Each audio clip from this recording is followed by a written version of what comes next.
Oi, tudo bem com vocês? Depois de muito tempo e muitas peripécias que eu passei na minha vida, estou de volta. E nós vamos continuar os nossos estudos desse livro maravilhoso que chama Eu Via Satanás Cair como um Relâmpago, do René Girard. Peço desculpas aí pela minha ausência, né? Estava passando aí processos de aprendizagem muito intensos, não tive cabeça, mas agora já estou com a cabeça um pouco melhor e vamos retornar, né? Mas antes de retornar a essa leitura que é tão maravilhosa e ao mesmo tempo pede bastante de nós, eu gostaria de propor um aprofundamento da nossa revisão, né? Mas aqui eu não estou falando da revisão de conteúdo da teoria mimética. E sim, eu estou falando da revisão que o conhecimento da teoria mimética nos empurra a fazer. Né? Então, eu não sei como é que vocês estão até aqui, se vocês estão bem, se vocês estão acompanhando o conteúdo, mas o que é mais importante no contato com o pensamento girardiano e com a teoria mimética é que a gente possa se reconhecer não só como vítima, né, mas principalmente como algoz. Né? O que isso quer dizer? Que conforme a gente vai estudando a teoria mimética, a gente vai lembrando, né, de episódios que a gente passou na nossa vida, de episódios em que a gente foi excluído, né, em que, por exemplo, um momento lá na família em que todo mundo criou um apelido maldoso para nós, ou um momento na família em que todo mundo tirou sarro da gente ou culpou a gente por algum problema, né? E estigmatizou às vezes a gente, né? Ou um momento na escola em que todo mundo excluiu a gente de alguma brincadeira, né? Isso aí é normal, né? É normal assim, né? Isso é satânico, né? Isso também faz parte do mecanismo de exclusão que a gente, do qual a gente participa ativamente, às vezes como vítima, às vezes como algoz. Então é importante a gente se reconhecer, né, como bode expiatório em muitas situações, perceber que em muitas situações a gente pode ter sido excluído de algum grupo, ou de alguma turma, né, ou enfim, de um trabalho, sei lá o que for, por a gente ter, às vezes, algumas qualidades a mais do que o grupo, né? Do que as pessoas em geral do grupo, ou algum estigma, né? Ou algum um aspecto que foi visto como um defeito, como uma deficiência, né? Então, e aí é muito complexo tudo isso, né? Porque eu, por exemplo, assim, muito do que eu passei foi mais assim, foi por projeções positivas. Então, assim, eu sofria muito, né? Muitas vezes por eu tirar notas altas, por exemplo, né? Então, eu sofria essa hostilidade, mas por ter uma capacidade, né? Nisso, falando dos tempos escolares, por exemplo. Então, às vezes, a gente vai virar um bode expiatório, não necessariamente porque a gente tem uma deficiência, mas também. A deficiência também pode ajudar a gente a virar alvo, né? E aí a gente precisa analisar que em cada situação social que a gente participou, né? Cada grupo, igrejas que a gente foi, cursos que a gente fez, escolas que a gente frequentou, turmas, acampamentos, né? Então, em cada pequena comunidade, a gente passa um processo, às vezes de virar ali, né, o bode expiatório, e às vezes de ser a pessoa conivente, e às vezes de ser a pessoa perseguidora, né? O conivente e o perseguidor, na verdade, moralmente estão ali na mesma, né? Mas enfim. Então, tudo bem, a gente pode reconhecer, né? Nossa, aquele dia todo mundo se virou contra mim, que injusto, não sei o quê. Nossa, aquele dia eu ganhei aquele apelido na escola. Nossa, aquele professor me humilhou daquela forma horrorosa, não tinha necessidade e tal. O que for, né? A gente passou, né, gente? A gente tá vivo aqui na sociedade, né? Estamos aqui, encarnamos nesse vale de lágrimas e a gente com certeza passou algumas situações em que a gente foi mal visto, maltratado, excluído. Mas em outras situações a gente foi a pessoa que ou não fez nada com a pessoa que estava sendo mal vista e excluída, ou pior, a gente foi a pessoa que atirou a primeira pedra, né? E por que isso é importante, né? Numa conversa assim que eu tive com o James Ellison, né? Eu acho que eu já citei isso daí antes. No começo da minha tese eu estava muito reativa, né? E ele me deu esse toque de, olha, você está se identificando aí como um herói da sua tese, né? E o herói mesmo já morreu na cruz. Aí as pessoas geniais, elas iluminam a gente de uma maneira furiosa, né? Foi o raio da iluminação, porque isso é uma tentação espiritual, né? A gente, ai, como eu fui coitadinho, né? E às vezes a gente foi coitadinho, mas nunca seremos tão honrados e coitados na excelência que Jesus foi, de morrer na cruz, né? Porque o que acontece?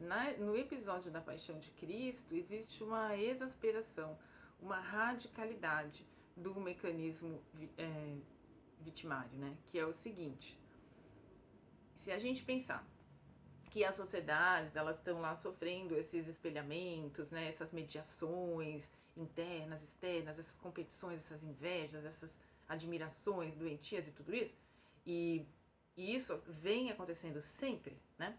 Então, se a gente imaginar que essa dinâmica, ela está, na verdade, sempre se repetindo, cada vez que alguém é linchado na internet, cada vez que alguém é expulso de algum grupo de forma injusta, cada vez que alguém é acusado injustamente, né? Cada vez que alguém é excluído, muitas vezes também por apresentar um aspecto que é mal visto socialmente, né? Então, assim, falando em política, né? Deus me livre, porque falar em política, né? Entrar no apocalipse, mas, assim, tanto pensadores de esquerda quanto pensadores de direita têm muito a se nutrir e a se alimentar com o pensamento do Girard, né? E isso é muito interessante, né? Porque ele é tão genial que ele agrada a todo mundo. Ele pode ser alimento, né? Tanto para as pessoas de esquerda quanto de direita. Se a gente pensar nas minorias, né?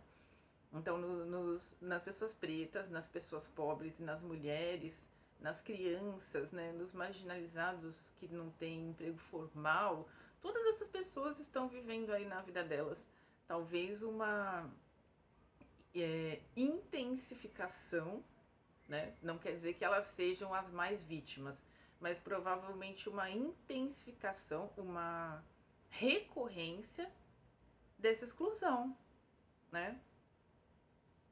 Porque a sociedade se enxerga também através desses preconceitos, né? Do que é bom, do que é ruim. Então, aí a gente tem também nas teorias feministas, né, todo um diálogo importante e interessante que pode ser feito com a teoria mimética e que o Girard sinalizou, inclusive trouxe contribuições para isso, né?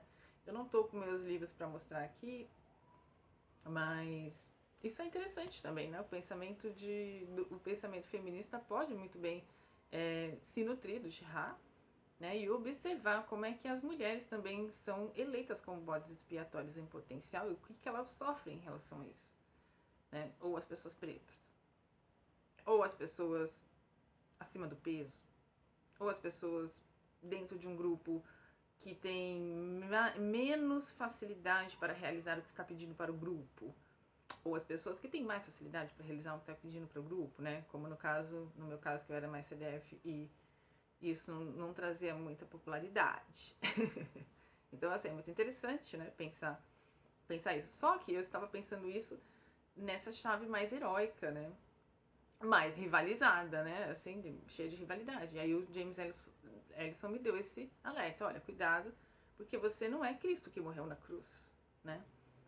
Então, por que eu tô falando isso, né? E também o pessoal da direita, né, pode e usa, né, estuda muito Girard para crítica cultural, né? E tanto da esquerda quanto da direita. E ele é muito elástico, né? Nesse sentido, porque a gente pode enxergar a teoria mimética tanto nas questões das minorias, né? Muitas vezes, quanto em outras questões de crítica cultural, né?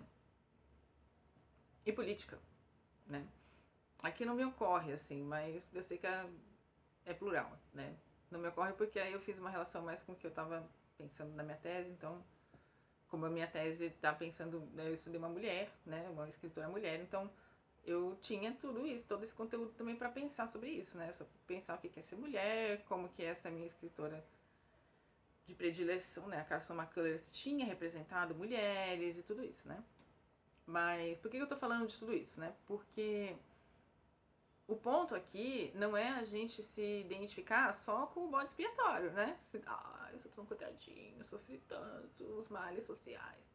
É a gente perceber que a gente também é perseguidor. Quantas vezes, mesmo que a gente não tenha feito isso em atos, mas em pensamentos, quantas vezes que a gente não julgou outras pessoas como inferiores moralmente a nós, ou moralmente, ou artisticamente, ou psicologicamente, ou socialmente, ou financeiramente, né? Espiritualmente, pior ainda, né? Fazer um julgamento espiritual do outro, achando que a gente é superior. Então, quantas vezes que a gente não fez esse julgamento do outro, como se o outro tivesse algo a menos que nós e nós fôssemos, muito melhores, né? Então, por que eu tô falando tudo isso? Porque às vezes a gente vai cair na rivalidade mimética através do nosso pensamento intelectual, dos nossos estudos, né? Então a gente precisa também observar como é que está sendo a nossa abordagem, como que a gente está se relacionando com os teóricos que a gente estuda. Será que a gente está se relacionando de uma forma apaixonada, mas que talvez a gente esteja ali também querendo rivalizar com os nossos ídolos acadêmicos, com os gênios da filosofia, né? E isso vai transparecer às vezes nos nossos artigos, nos nossos textos. Eu estava tendo até uma conversa muito interessante sobre isso com um amigo meu ontem, que está criando aí contribuições muito interessantes sobre o diálogo entre Freud e o Girard. E eu dei esse alerta, né? Só cuidado para você não rivalizar, né? Para isso não transparecer no texto que você está rivalizando, né? Porque às vezes a gente, para superar alguma ideia, refutar alguma ideia, às vezes a gente entra nessa energia, né? E isso é só o começo, né?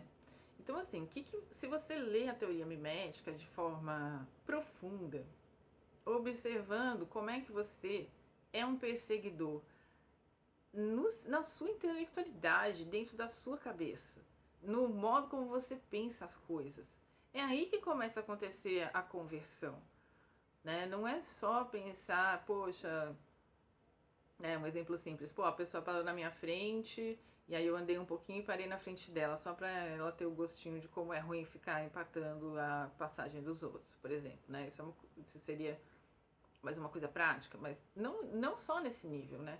Mas num nível muito mais profundo, que é a gente começar a refletir sobre como o nosso pensamento está flutuando e se desdobrando dentro de nossa mente. Ou seja, será que no nosso modo de pensar, será que o nosso modo de pensar está sendo um modo de pensar que rivaliza e que é persecutório com os outros? Porque o nosso modo de pensar muitas vezes é assim.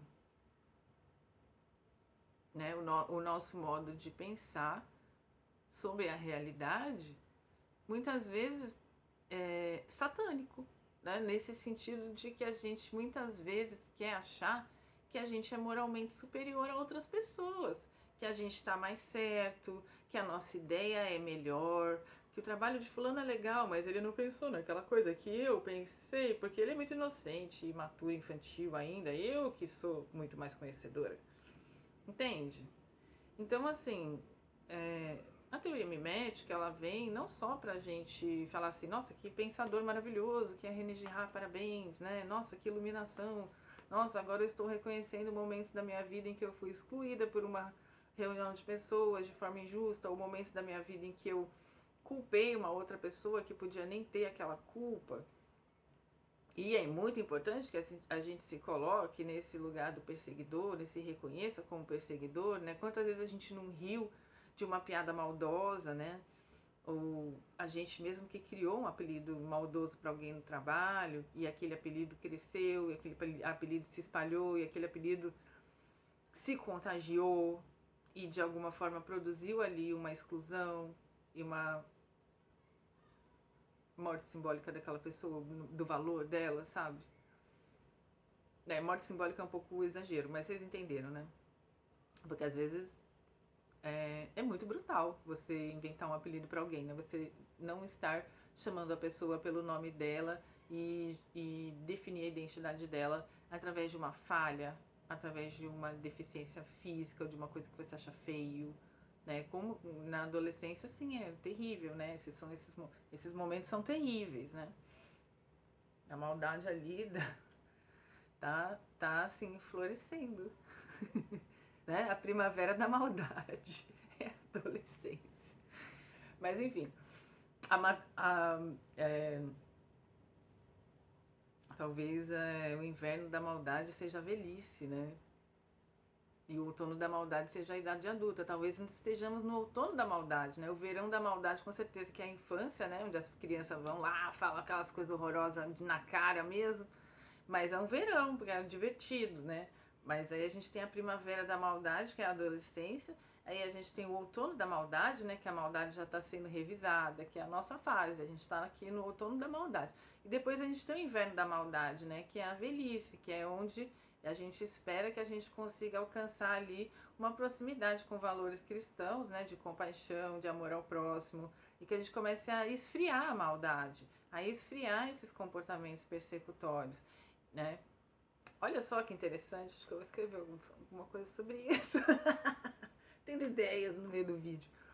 Mas assim, o que é importante, né? Deixa eu tomar um café agora. Eu tô propondo, né? Então, o que eu tô propondo aqui? Que a gente perceba que esse livro, né? Vamos falar real, ele é um livro para você entender a Bíblia de uma forma muito rápida, né? De você entender o texto bíblico como uma pedagogia, uma educação espiritual e prática dos nossos pensamentos, né, sentimentos e ações, que possa nos espiritualizar, que possa nos deixar em conexão com o divino, com o Deus católico que é amor, né? Sem querer fazer pregação, mas também sem ignorar a beleza do cristianismo lido por Girard dessa forma, né? Pô, é bonito demais. E se a gente pensar na crucificação, o que a gente tem? A gente tem uma radicalização, né? Porque essas coisas que acontecem, né, que a gente está fazendo com os outros, de excluir as pessoas, de pensar mal das pessoas, de falar mal das pessoas, de julgar sem ter apressadamente, né, sem ter conhecimento mesmo, né? Quando a gente faz isso, repetindo esse mecanismo vitimário, né, a nossa vida toda, às vezes sem tomar consciência, e a gente conhece um teórico dessa envergadura que explica que a Bíblia, na verdade, é um remédio, né? É como se fosse uma medicina espiritual e intelectual. Então, aqui a gente está acessando uma medicina, um tratamento espiritual que é entender a história da humanidade através de como a gente se atualiza e revive o mecanismo vitimário de milhões de formas, né? E como a gente pode, percebendo isso, recuar, que é o final do vídeo, né? Que eu sempre falo dessa introdução, dessa passagem do João César, mas é muito bonito, porque aí ele teve aquela inspiração de por que a gente estuda isso, né? Por que a gente faz a leitura desse cara? Por que isso é importante? Mesmo que você seja ateu dos ateus, né?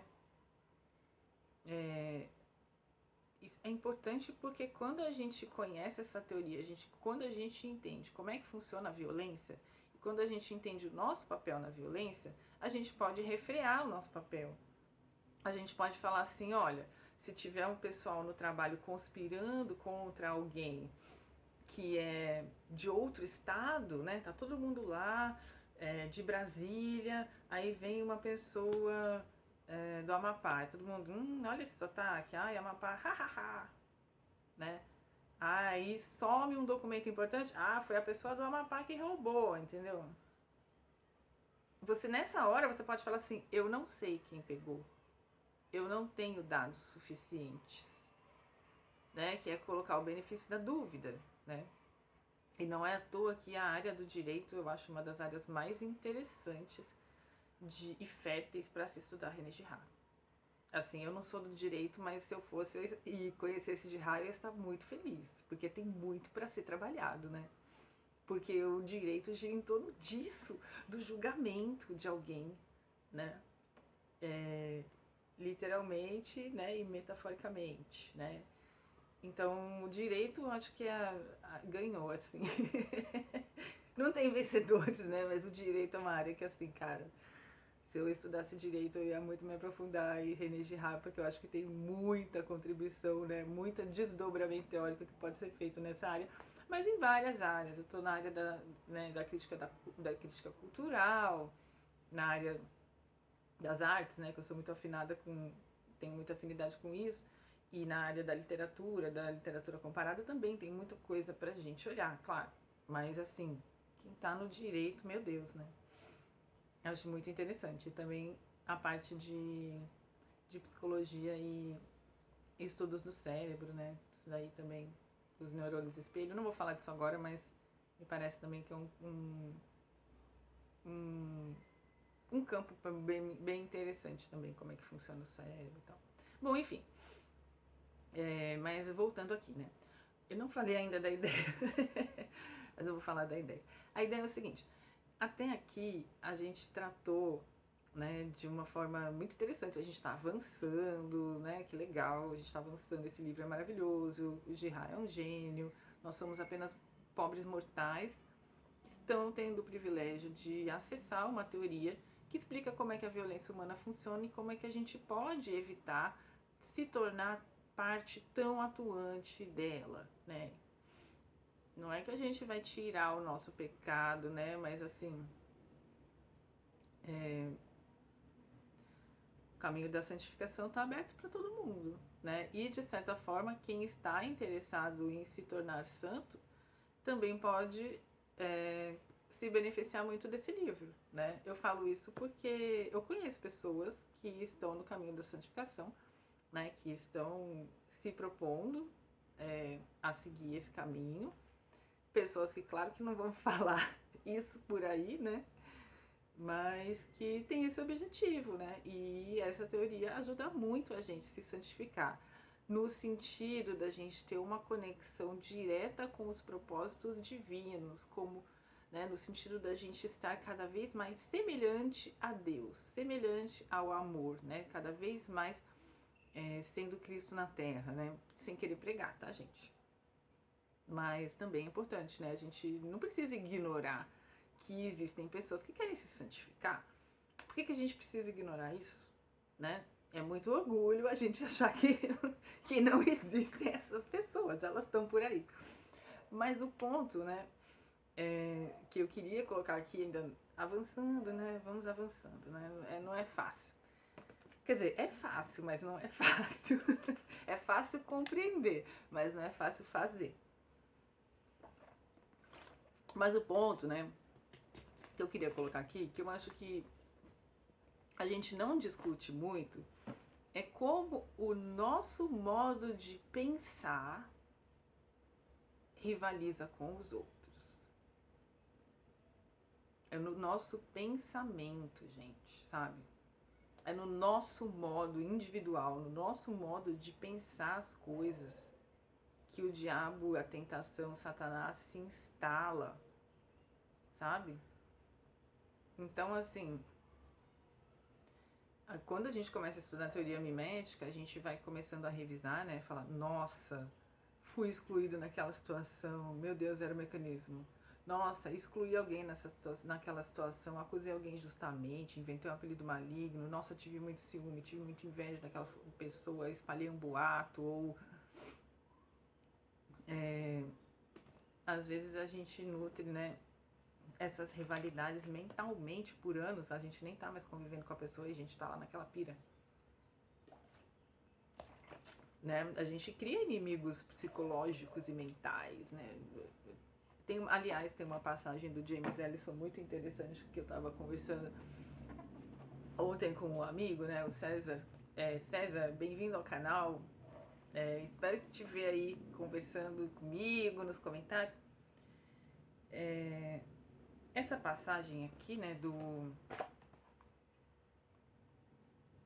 vamos lá. O pecado original à luz da ressurreição. A alegria de descobrir-se equivocado. Então, por quê, né? Eu vou chegar, gente, onde eu quero. Acho que eu vou conseguir.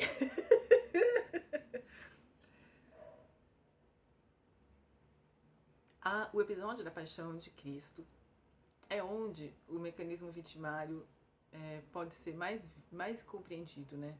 Segundo o Girard. E eu acredito que ele está muito certo, né? Por quê?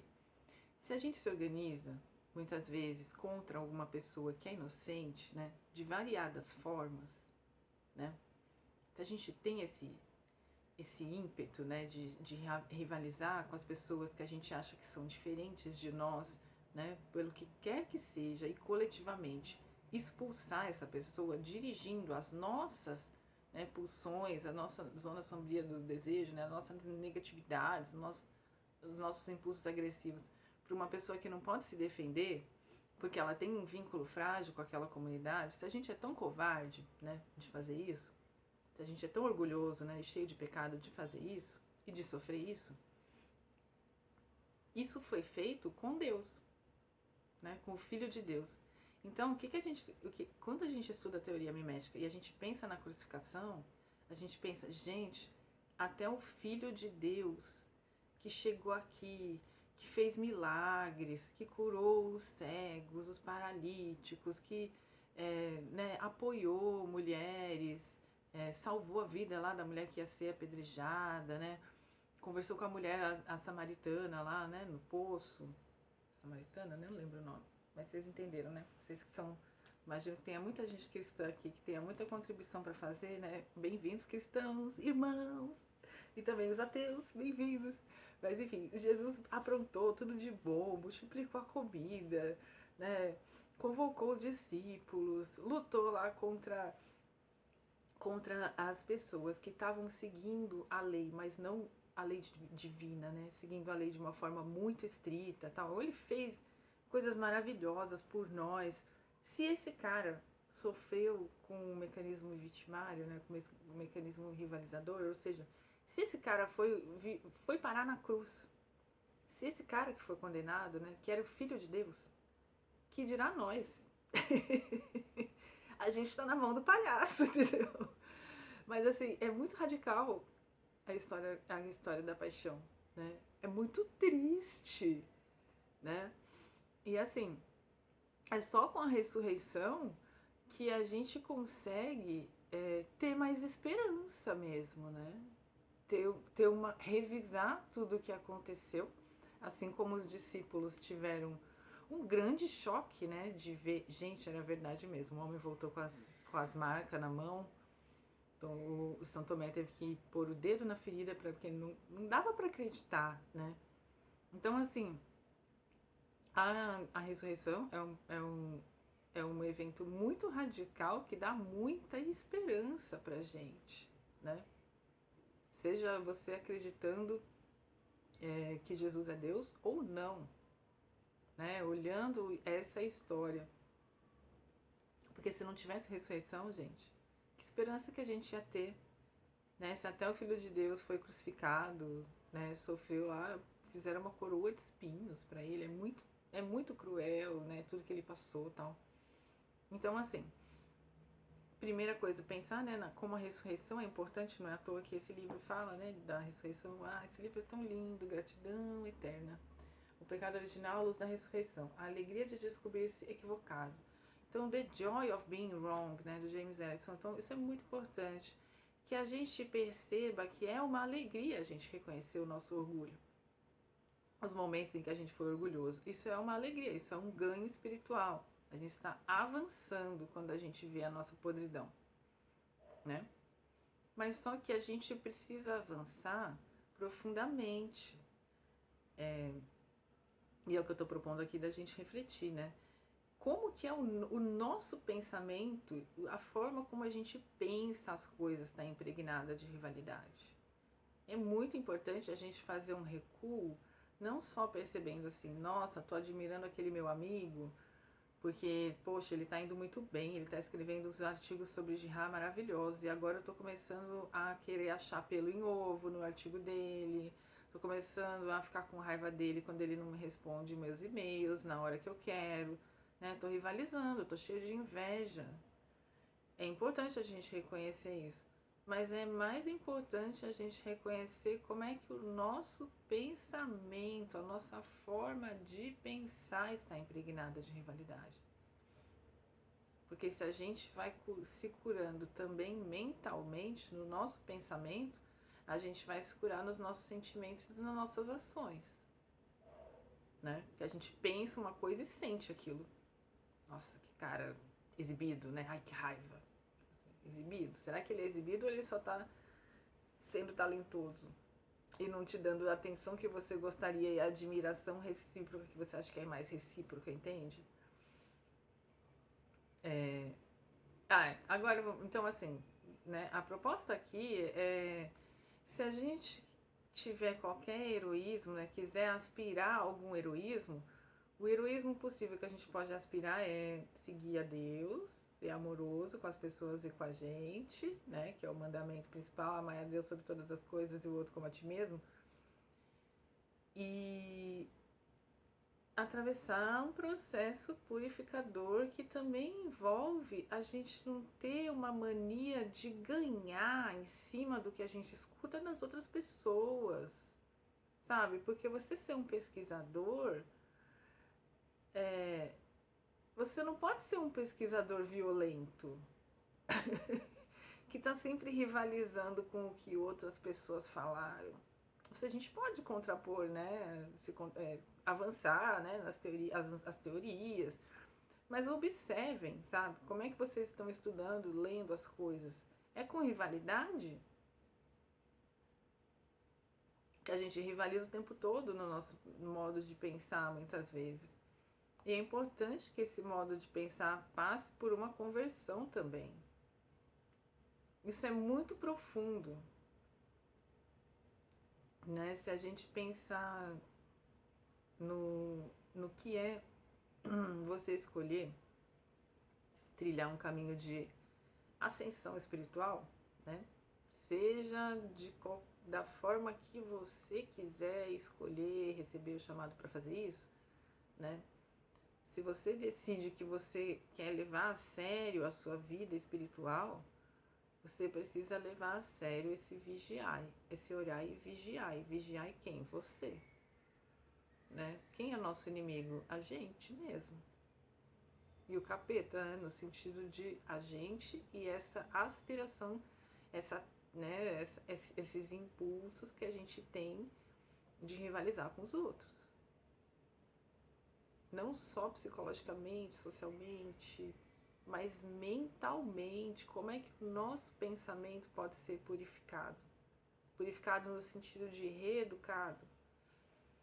Então, como que a gente pode intelectualmente, mentalmente, vigiar e revisar a nossa própria forma de pensar o mundo? A gente tem uma certa obrigação de fazer isso quando a gente estuda o René Girard, né? No sentido de que ele abre o caminho para isso. Ele abre essa oportunidade da gente começar a pensar em como nós estamos nutrindo sentimentos pelas outras pessoas que são de inveja, de rancor, de orgulho, de ressentimento, de raiva, de ciúme, né, de rivalidade. Ele propõe, olha, vamos observar que a leitura que ele está fazendo aqui da Bíblia é uma leitura em que ele está elevando o texto bíblico como uma medicina espiritual, uma pedagogia contra a violência, antiviolenta. E aí a gente precisa se revisar, pensar na nossa vida, mas também pensar em como a gente conversa com as pessoas. Será que a gente tem uma escuta ativa, né? Como fala o Marshall Rosenberg no livro Comunicação Não Violenta? Será que a gente consegue ouvir o que as pessoas estão falando sem já querer opinar e já querer interpretar rapidamente da nossa forma, que a gente está com maior segurança que aquilo é o melhor e está certo? Será que isso também não é uma violência?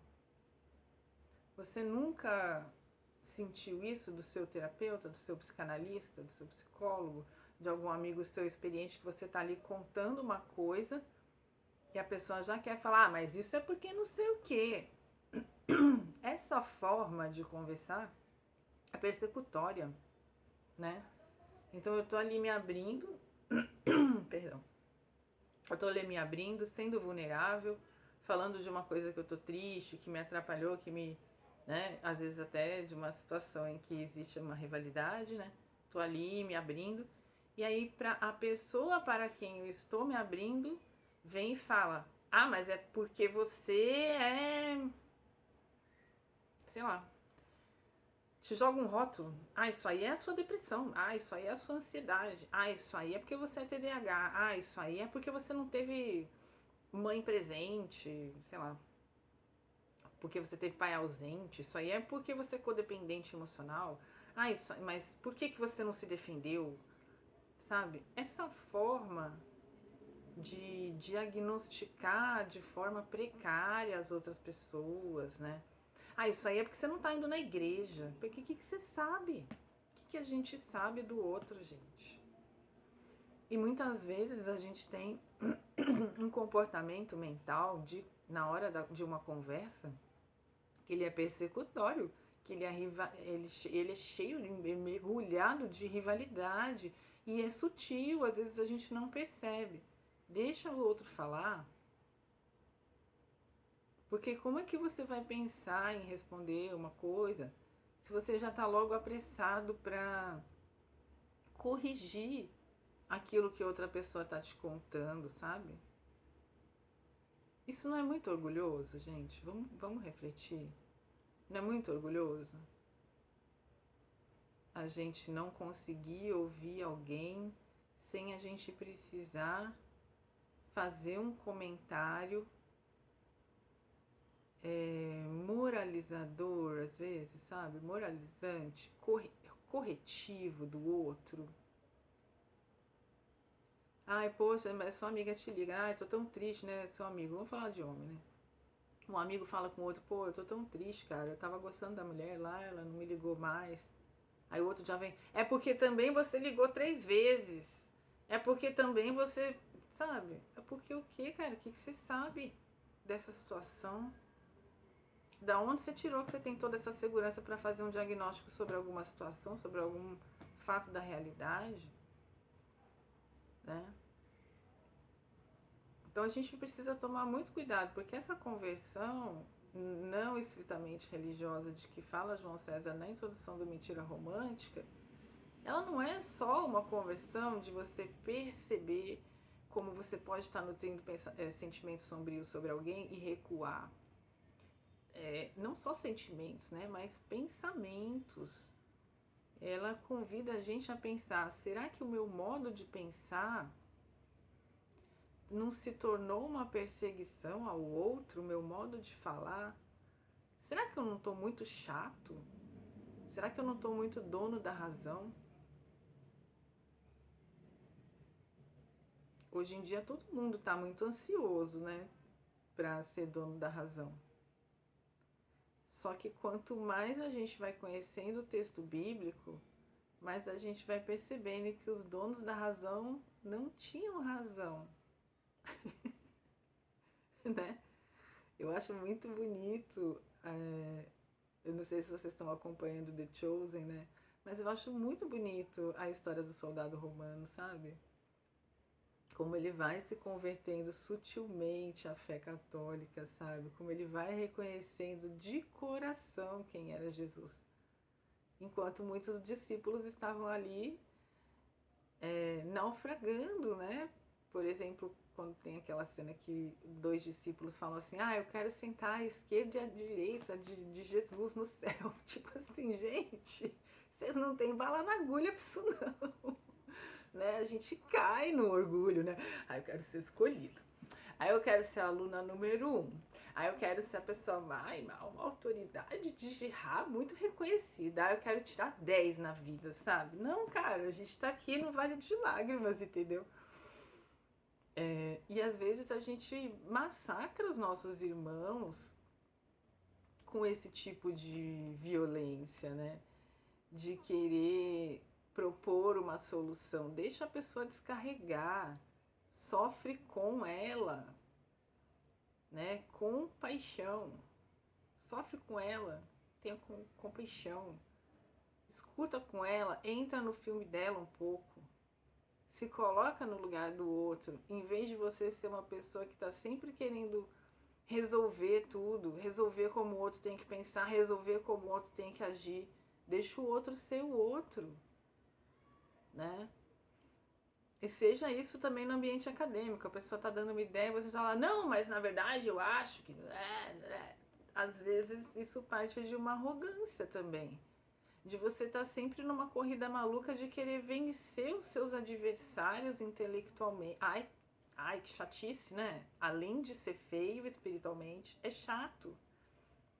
Claro, se você for dar uma contribuição ali, né, que possa realmente iluminar a pessoa, beleza, mas não necessariamente, às vezes, isso tem que ser feito em público. Porque pode soar como uma rivalidade, entende? Então, assim, a teoria mimética, ela é muito séria. Ela é muito séria.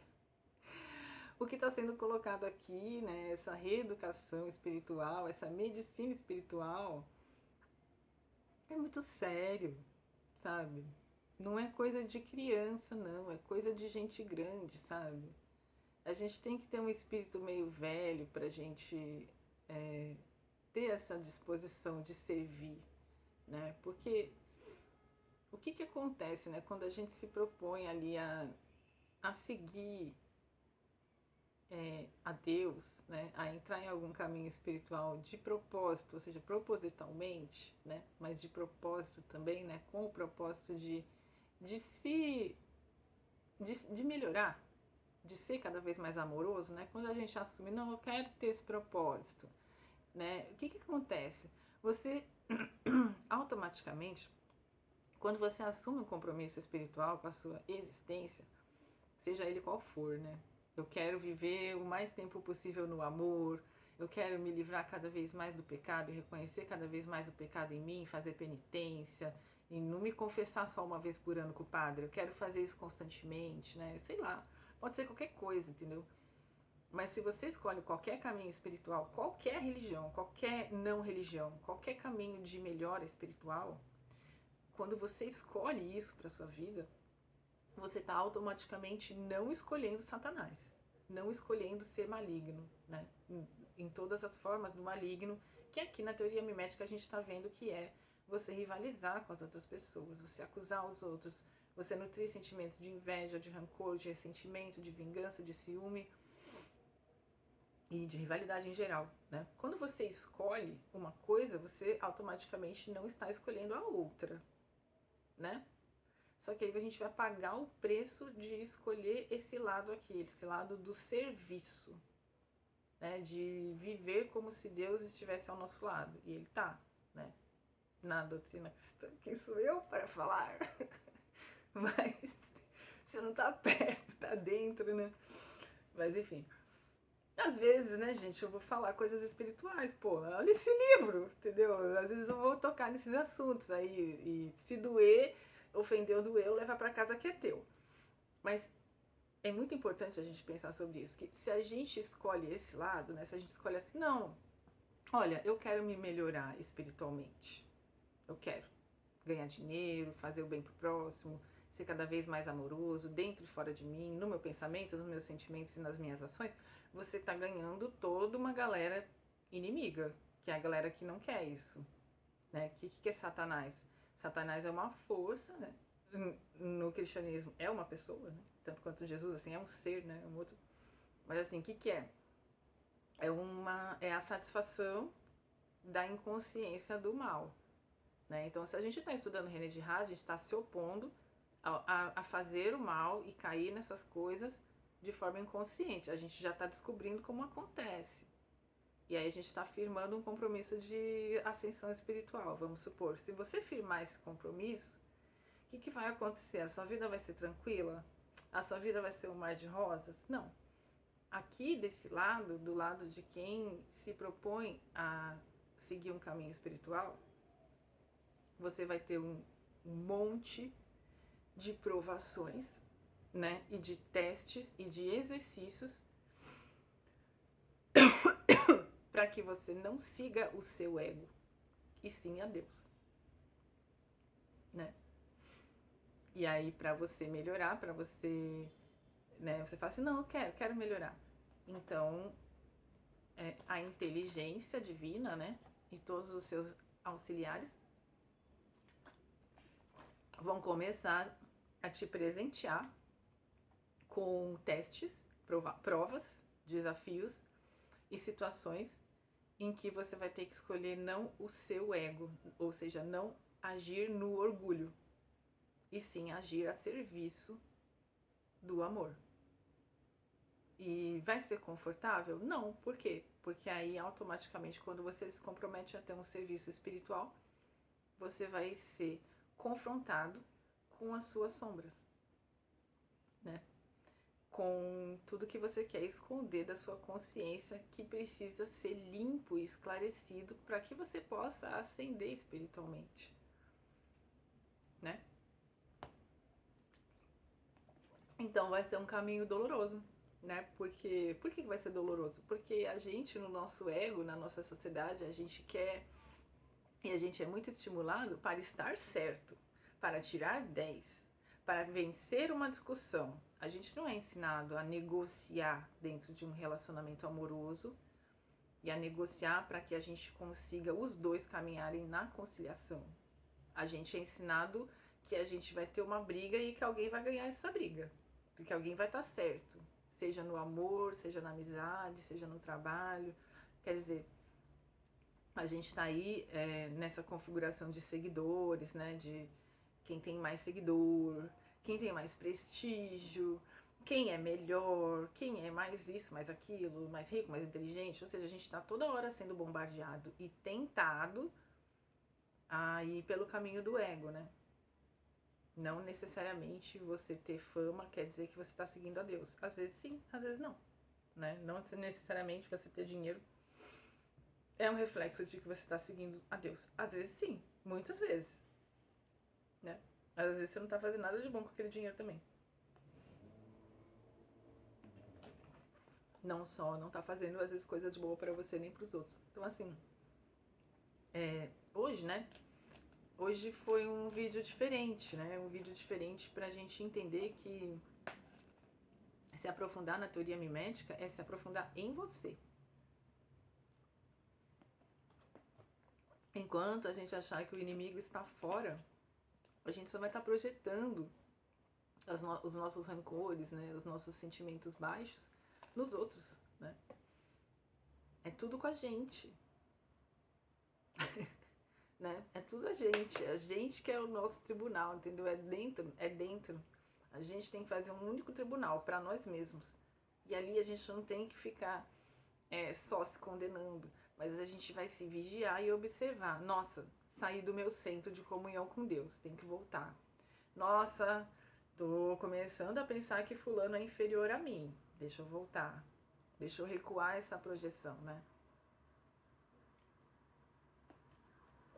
Nossa, tô rivalizando, o meu vizinho tá encostando na minha vaga no prédio, eu tô começando a ficar com muito ódio. Eu tô começando a tocar música alta pra ele ficar perturbado.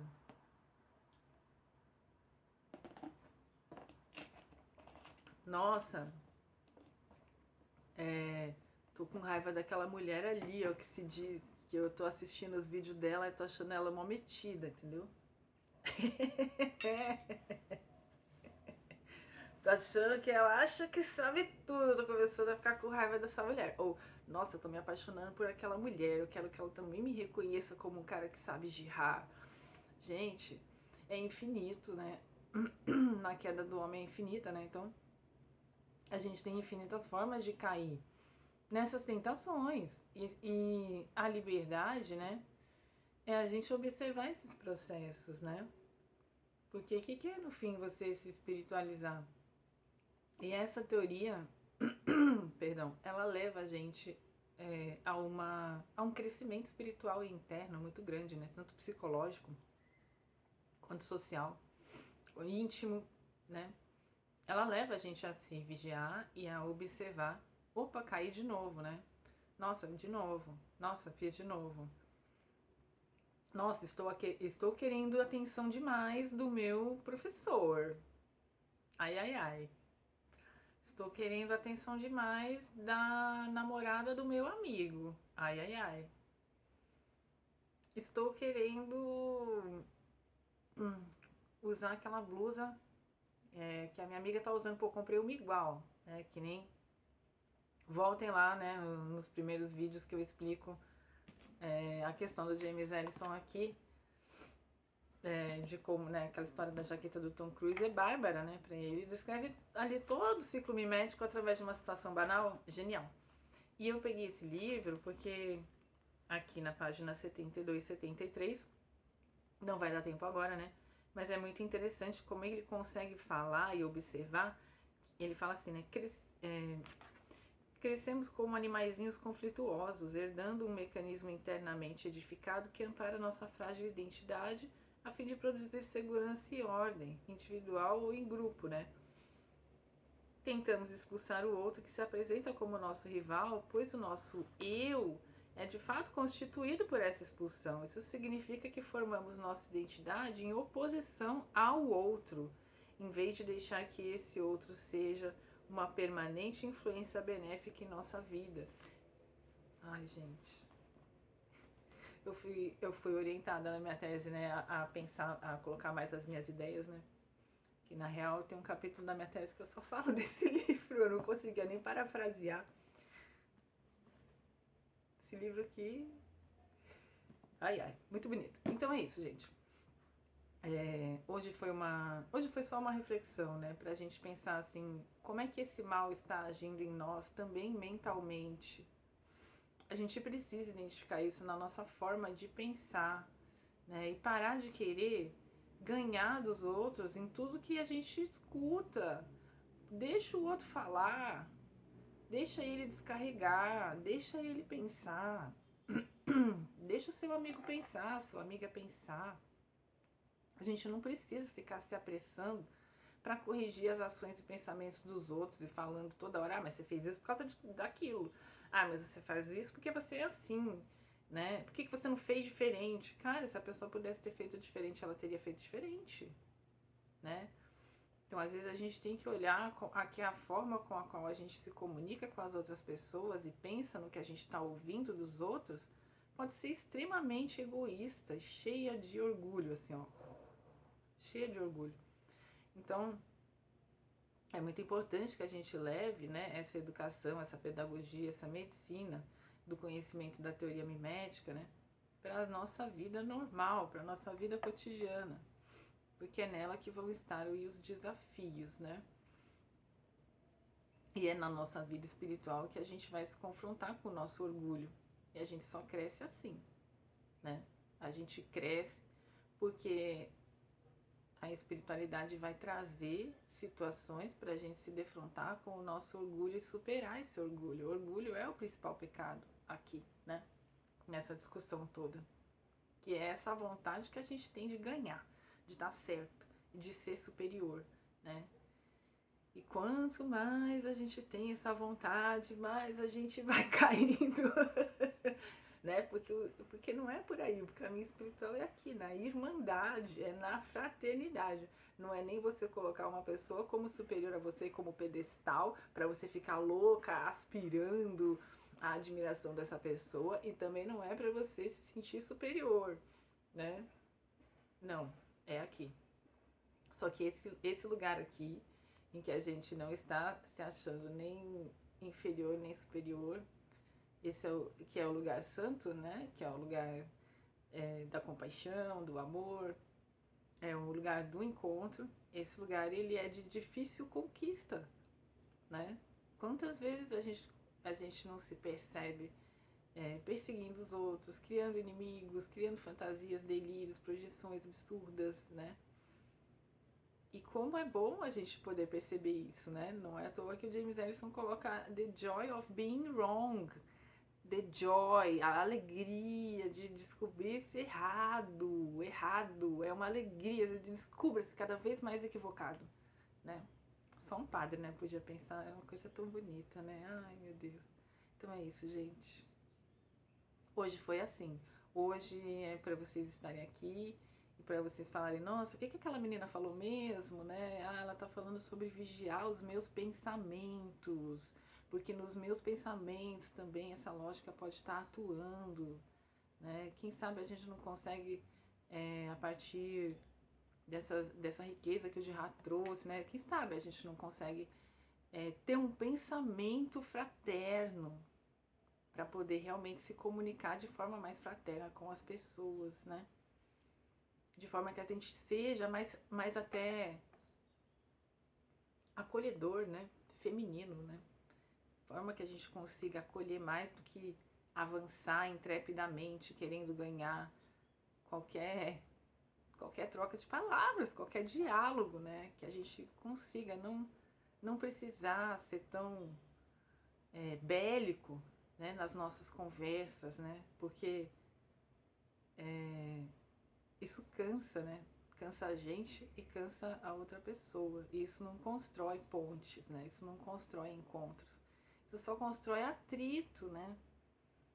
Então que a gente possa se reeducar também para conseguir realmente ouvir as outras pessoas e aprender com elas e não ser aquela pessoa que está sempre propondo fórmulas prontas. Como é ruim, né? Como é chato a gente já se apressar e julgar tanto os outros com fórmulas prontas, como se a gente soubesse o que é bom para qualquer um, sendo que a gente está aqui na nossa sopa também de rivalidade, né? Então é isso, gente. Esse é uma, eu acho que o Jihad é para poucos, né? Mas na verdade é para todos. Por isso que também é bom a gente abrir canais, a gente gravar vídeos gratuitos, né? É para todo mundo. Claro que eu quero fazer também, né? Quero fazer cursos, né? Mentorias, quero fazer cursos pagos também. Mas eu me sinto muito feliz de poder estar aqui e de poder compartilhar de forma gratuita e desinteressada um pouco também, sabe? Mais apaixonada, menos interesse. Aqui não tem tantos interesses, né? Assim, porque vocês não estão pagando, né? Vocês estão pagando a internet, mas ninguém tá pagando nada pra mim, sabe? Tenho a intenção de receber por esse canal um dia e tal. Mas assim, como é bom, não tem nota, né? Não tem prova, não tem obrigação nenhuma. Como é bom a gente estar aqui porque a gente quer estar, porque a gente quer conhecer mais do René Girard, né?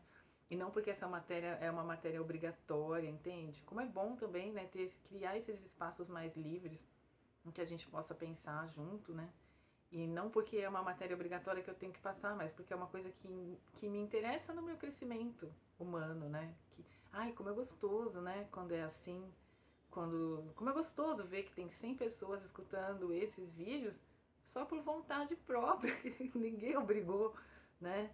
Ninguém obriga, mas a vida obriga a gente a crescer espiritualmente, e uma das formas é conhecer o pensamento do Jihad. Então é isso, gente. Para quem ficou até aqui, eu espero que vocês tenham gostado. Deus abençoe todo mundo. Eu posso falar Deus abençoe, né? Mesmo sem ser uma líder espiritual. Deus abençoe a gente, que a gente possa cada vez mais ascender espiritualmente, né? E cada vez menos criticar e julgar os outros com pressa. E que a gente possa cada vez menos perseguir as pessoas, cada vez mais criar situações e momentos de compaixão, de fraternidade e de amor. Um beijo e até a próxima.